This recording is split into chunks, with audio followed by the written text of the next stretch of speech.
Hi everyone, my name is Hardy. This ratio is generally 1 in natural systems. This is not a coincidence, but the consequence of circular equilibrium. Use the example in spreadsheet A to understand the concept of circular equilibrium. Calculate the ratio with a time step of 0.25 years and plot the result. X is time, Y is this ratio. And answer the following questions. The first question is, how long does it take for the isotope pairs to reach the circular equilibrium? How you find the half-life? I find it in a paper. The lead to 10 is 22.6 years, and the polonium half-life is 0.38. Lambda, I use this divided half-life. I copy the 3A and 3B in the paper. This is N1, so I use the equation. I use the EXP. This is A, 活度. I use the lambda times the N1, like this. N2 is follow this equation. And A polonium is similar to the, and I divide A1 and A2, and I make this plot. X is the year. I use this. Y is this one. So what is the definition of circular equilibrium?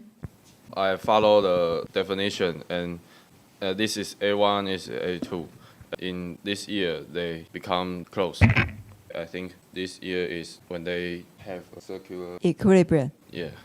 The second question, how can researchers make use of the circular equilibrium between isotope pairs? It can used by the radiometric dating methods that relies on the decade of parent isotopes into daughter isotopes.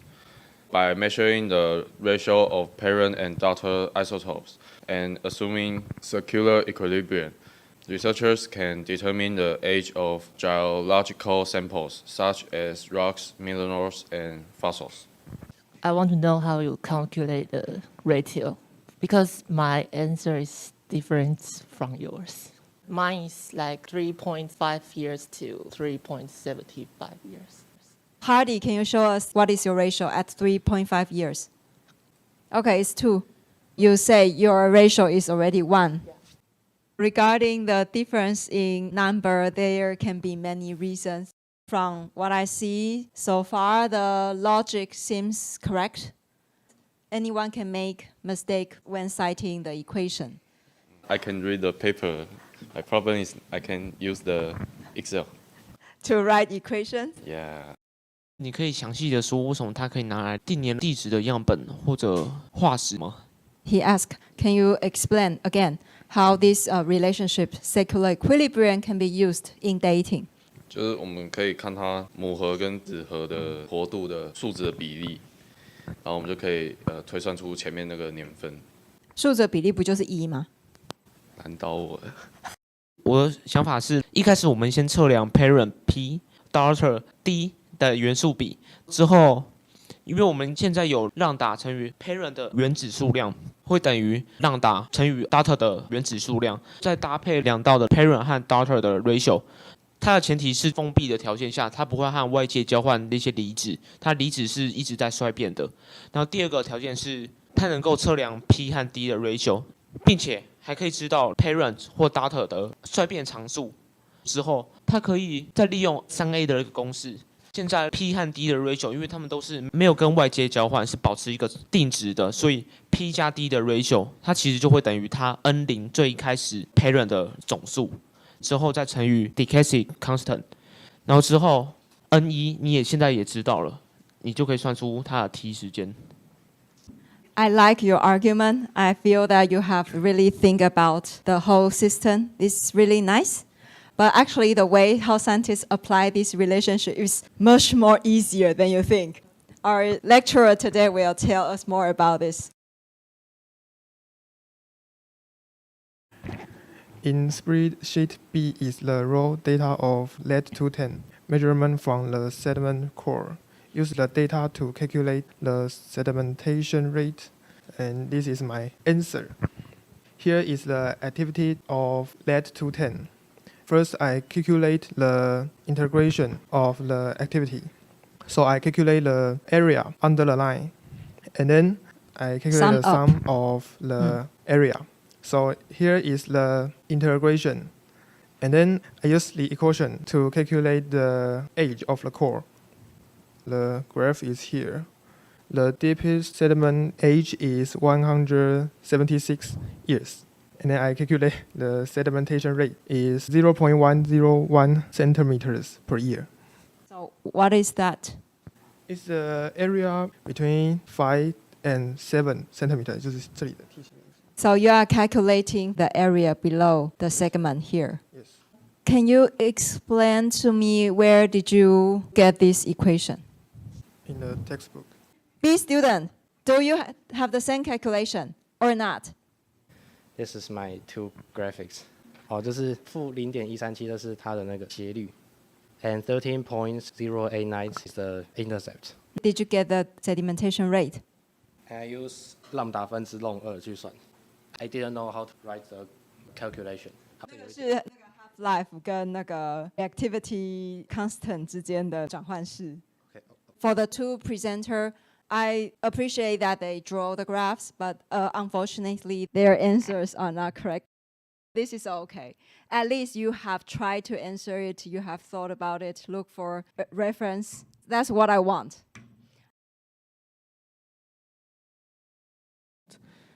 My name is Jiewei Xu. I'm from National Kaohsiung University of Science and Technology. Thank you again for having me here.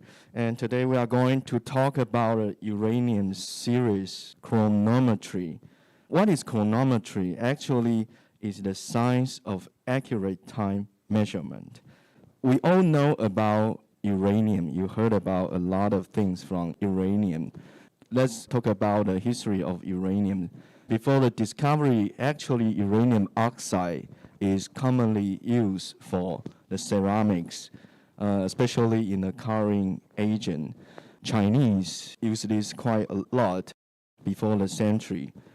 This German guy, Martin Heinrich Klopstock, he discovered the uranium as an element from pitch blended.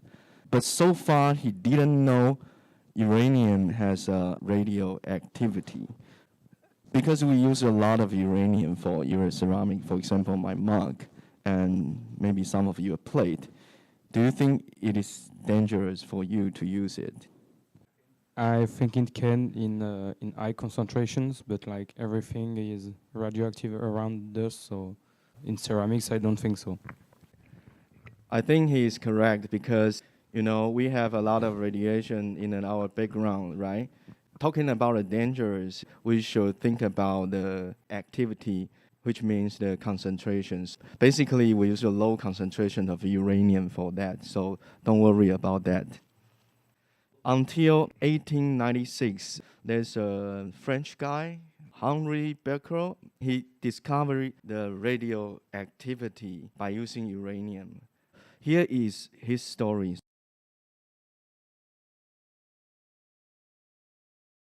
Basically, there's two kinds of uraniums. One kind of uranium has a fluorescence emit, so you can see the beautiful light. The other uranium, which you cannot see the light, but actually it has a radioactivity.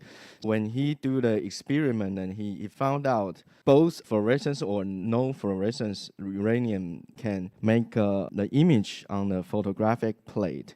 So he realized that the image is not because of the fluorescence, but there's another thing. That's why we know about the radioactivity at that time. Until 1926, the Russian scientists first time applied the uranium as a dating. Talk about dating, why we can use the radioactivity element for dating. First, this is radioactive. Radioactive bring decay. Since we know radioactive elements can decay, then we know the half-life. it brings us the time. We know the time, and we can use it for our scientific purpose for dating. So here is the equations. This is activity.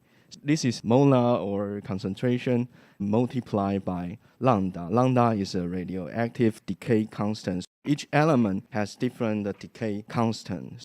So you can use this T half-life equals to ln 2 divided by lambda. If you know this, you know the lambda or you know the T, so you can calculate the activity. So this is very important. Let's talk about how we use it for dating. First of all, I would like to go back to the basic chemistry. Do you know what is this uranium-238? 左上角是原子量，就是等于中子加质子，那底下是质子量。He's correct. 238 is the atomic weight, which is approximately equals to the neutron number plus proton number. And the 92, we call it atomic number, which is equals to the proton number. If you know these 238 and 92, you should be able to calculate how many protons and neutrons within the uranium nucleus. Then we go back to look at the uranium series decays. In the beginning, uranium-238 decays to thorium-234. And in the end, the end product is lead-206. This is a stable isotope. If you know the concentration, the content of a mineral, how much uranium-238 and how much 206, you can calculate the time between formation of this rock. Let's go to the alpha and beta. What is alpha decay? Alpha decay 就是它会放出一个氦原子核。 So it's a helium. Helium is 4-2. What is beta emission? 中子就是一个电子 become the 质子。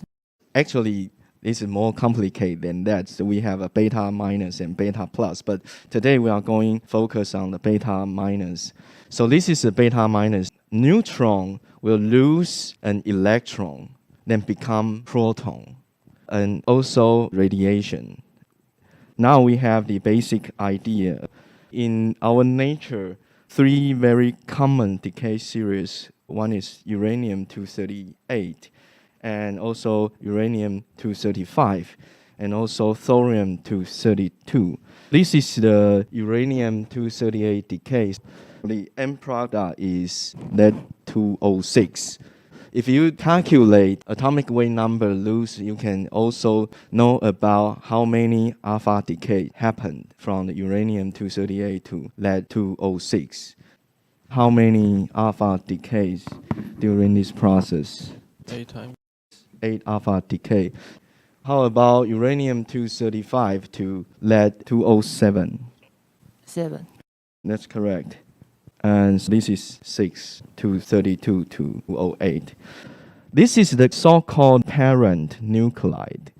And the other, we can call it daughter nuclide. But actually, the parent nuclide is a relative concept. These three, they are the original parent. Today, we were gonna focus on thorium-234 and lead-210. So we just did an exercise from lead-210. Do you know what is magma files? Which means that the affinity of these elements, they are loving the magma. Uranium and thorium are magma-file elements. But the parent nuclide may be different between the daughter elements. Their daughter probably can be adamophile or charcoal files.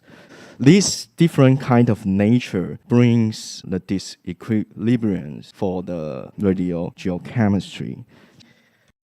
Actually, this is a good thing for scientists because we can apply the disequilibrium for our scientific purpose. Let's talk about uranium-238. You all know that we can use lead-210 to measure the sedimentation rate. Here is this origin from uranium-238. Actually, this is a very long process for it to decay to thorium-234. You can see this is the half-life of the uranium-238 decay to thorium-234. It takes 4.58 million. So the half-life is very long. And if you look at thorium-232, it only takes 27 days to decay to Ha. The decay to radium-226, which is very important during this uranium series. Radium, which is in the runoff and the sediments and wash out to the water column, and ultimately deposits in the sediment. So this is called a supported lead-210. If this is the end story, so they will know this equilibrium, because this is what Group A just did, secular equilibrium. But the true story is radium-226 here, 1.6 year half-life, alpha decay to radon. Radon half-life super short, 3.8 days. What is radon? Gas. What happens if radium, which is a solid, become gas? Radon enter the atmosphere, which means it is gone from the particle. Tricky things happen here. Radon-222, after a series of decay, become lead-210. If you look at this, after radon, polonium, lead-214, bismuth, thallium, and lead-210. This is pretty short. And after lead-210 is 22.3 years. It is highly possible to be washed out by the rain and enter into the water column again. If you have particle which brings the supported from here and also absorb the lead-210 from the atmosphere, which brings us another story that we can apply for sedimentation rate. Now we are going to the other application for thorium-234. And this is very typical for oceanographer to calculate or quantify the particle flux in the water column. Let's see how it works. First of all, this is also the uranium-238 series. Uranium, after an alpha decay, becomes thorium-234. And this is very short, 27 days. It is approximately equal to the scavenging of the particle in the water column. This is the uranium. This is water depth from 0 to 4,000. We are talking about the dissolved phase of the uranium. The prevailing species of uranium is uranium oxide carbonate. It's a negative charged. The water column from the top to the bottom, this is a straight line, a straight vertical line, which means uranium in the seawater is what kind of behavior or property? Conservative, that's right. This is conservative properties. It doesn't change too much within the water column. Let's look at the thorium-234. We are talking about the dissolved phase of thorium-234. Thorium in the dissolved phase is positive charged, which means that it can easily absorb to the particle, because particle is generally negative charged. Who can tell me how can we get a thorium-234? 从铀238 alpha 衰变。 Yeah, it's from the alpha decay from uranium-238. This is the only source of thorium-234. If we look at this uranium-238 activity and thorium-234, you can see the activity is the same, which is what? Secular equilibrium. That's right. This is the secular equilibrium. The ratio of parent and daughter in terms of radioactivity equals to 1. But here, you see something strange. What happened? This is called a disequilibrium. Why? because dissolved phase of thorium in the water column is positive charged. So it is easy to absorb to the particles and sink to the ocean. That's why thorium activity is decreased here. Where it usually happens, productive surface water, because there's a lot of particle over there. And what happened here? Maybe it interacts with the seafloor and is getting trapped in sediment. The concept is correct. This is the seafloor. So if this is a current or something happened, then the sediment will be resuspended, and the dissolved phase of thorium goes to the particle again. So if you measure the dissolved phase of a thorium, you get lower. When we do the calculation, all of them are based on some assumption and within the particular model. You must take this into account. First is because we apply the thorium to calculate the particle flux, we should consider the substance behavior in a similar way of thorium in the seawater. And the absorption is first order irreversible, which means when it absorbs, it doesn't go out again. And the system is at a steady state. The equation, I will not go into the detail here. Basically, we want to get the flux of removable dissolved thorium-234, so J. Other things are already known, for example, the lambda and the amount of dissolved thorium-234 and uranium-238. This is what happens. In the beginning, uranium-238 becomes thorium-234. Thorium-234 is a very highly affinity to the particle. So it absorbs to the particle and sinking into somewhere. So it's gone from the dissolved phase. That's why we have to minus this number. After you get these numbers, you can do the integration. So you can get a flux of thorium.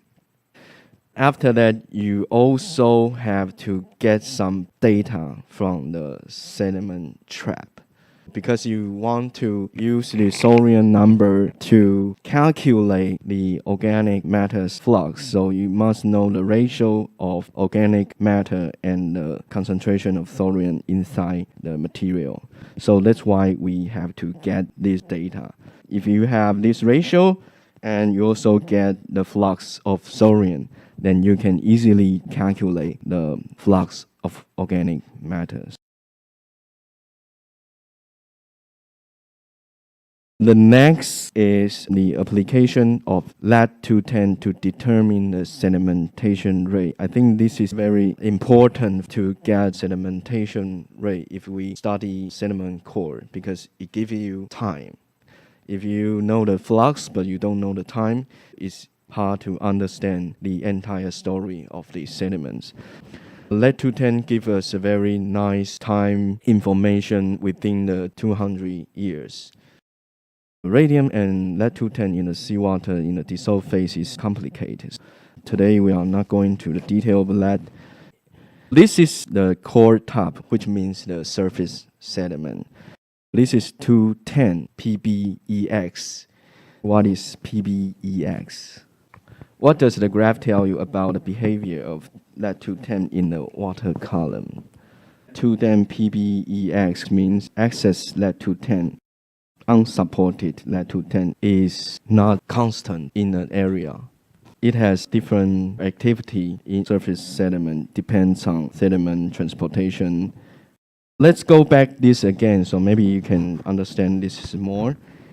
Some of the radium-226 particle directly wash out into the ocean and in situ decay to lead-210. That's called supported. But there are some radium-226. After alpha decay become radon, it finds a chance to enter to the atmosphere. Then lead-210 from the atmosphere, we call it unsupported. This is also called excess lead-210. It washes out from the atmosphere. This particle actually is from here in runoff and wash into the sediment. But when this particle in the water column somehow attached to the lead-210 from the atmosphere, you get more lead-210 from this case. So that's why we can calculate. This is the ideal lead-210 curve. If you are very lucky, you find a place, the sedimentation process is pretty steady, you can get this kind of curve. And this is so-called a supported lead-210. This is straight because of secular equilibrium. But we have another lead-210 which is washed out from atmosphere, which add to the particle. This is not a secular equilibrium. That's why we call it supported and unsupported. When it decays over time, the unsupported lead-210's activity going down to 0.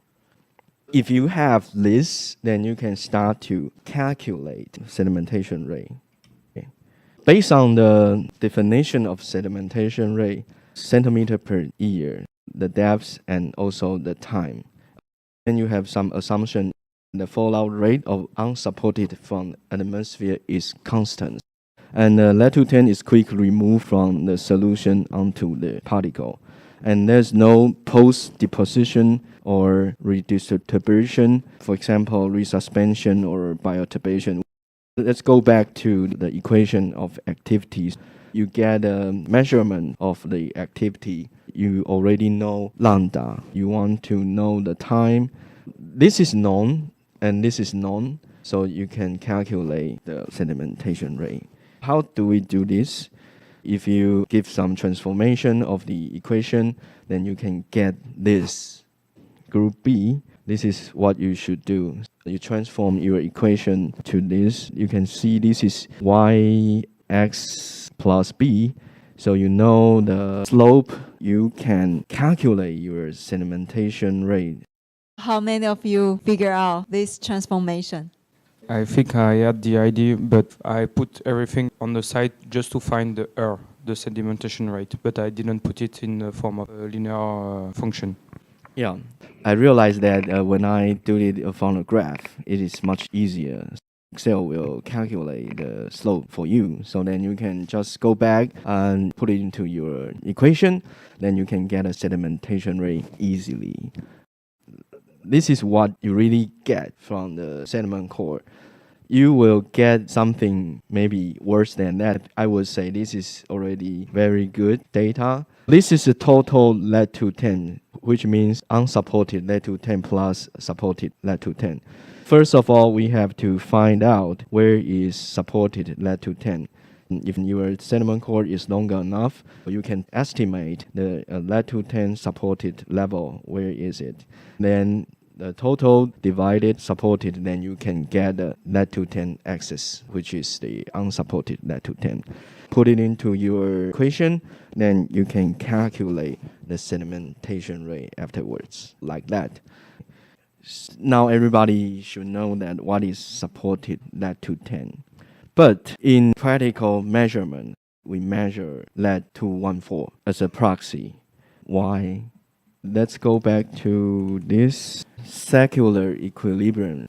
What the condition secular equilibrium will happen is that the half-life of T1 is extremely large than T2. Then after 7 half-life of T2, they will reach secular equilibrium. Let's go back to the original element of uranium-238 series. What is the half-life of uranium-238 alpha decay to thorium-234? 4.5亿年。 4.5 billion years, which is super long. It is extremely large than the other daughters' half-life, which means those are all daughters of uranium-238. The activity should be all the same under the secular equilibrium conditions. So that's why we use these lead-214 as a proxy of lead-210. So sedimentation rate, we have to keep in mind that this is not absolute age because you are measuring the rate. so you don't have the controlling point, which means you can know the relative time, but you don't know the absolutely age. If you want to know the exactly age, you have to find the other application. One thing you can apply is cesium-137, because this is the anthropogenic nuclide created from the atomic bomb. So you know the controlling age.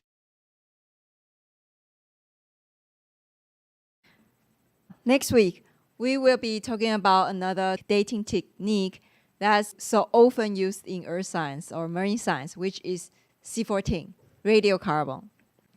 For A group, first question. In C14 literature, you often see this. We read this as big delta C14. And it's actually possible to convert H to big delta C14 or the other way around. Please calculate from C14H to big delta C14 value in per mil for the following surface ocean. This is the hint. To do this calculation, you need to find the definition of F. You need to check equation 1, 2, 3, 4 to find out how you can apply the equations to calculate from C14H to big delta C14. At some point, you need to assume the year of measurement, that is 2022. What are the 3 ages you need to calculate? The first is 300 years old for mid-ocean gyres, 700 years old for eastern tropical Pacific, 1,400 years for the Southern Ocean. This is how scientists determine the age of the ocean. They analyze the dissolved inorganic carbon C14, and thus they can know how old the seawater is. However, sometimes they don't report C14H. They will report their value in big delta C14. So I want you to calculate from H to big delta C14. That's for the first question. If you know how to calculate one case, you know the other cases. The equations are all the same. Second, please draw a contour line on this figure to indicate the bomb C14 signal in the Western Atlantic Ocean. Nuclear weapon tests would also produce C14, and this has contaminated the whole ocean. The question here is, how do you identify the level or the extent of bomb C14 contamination? You need to look for this figure in your reading material and look for the corresponding text in order to know how to answer this question. And these are the big delta C14 value. Where does the bomb C14 penetrate deeper? Is it in the Southern Atlantic Ocean or Northern Atlantic Ocean? You need to be able to interpret these values here. What would be the reason to explain this uneven distribution? So you see it's not evenly distributed. Third, what is the difference between the big delta C14 of DIC, which is this figure, and the big delta C14 of DOC here at 0 meters? So you only need to look at the surface. The values are all different, although they are all in the surface ocean. You only need to look at the North Atlantic Ocean, which is the white circle. What are the difference? And what is the corresponding difference in C14H? For this question, you don't need to explain why there is difference. You only need to read the value and do the calculation. And you only need to know there is difference. You need to do the calculation the other way around. Please calculate from big delta C14 value to C14H for the following deep ocean. Northern North Atlantic is minus 70 per mil. Deep Atlantic, minus 160. And India, minus 190. And North Pacific, minus 240. Calculate from these per mil value to H. Second, what are the 2 carbon source pools for the DIC in surface ocean? And which one takes longer to exchange carbon with the DIC? You need to use some keywords to search your reading material like a carbon pool or exchange. Lastly, this is the big delta C14 of bottom water. This kind of map is particularly for people who study benthic foraminifera and corals. When they want to date using these two materials, they need to be aware of this map because this is the big delta C14 of DIC. Mark the locations of the youngest and the oldest bottom seawater. Does this value mean younger or older? And how about this value? Which one is younger? Which one is older? After you mark the big delta C14 value, you need to calculate the C14 age. You don't need to explain this figure. You only need to identify the value and then calculate the age.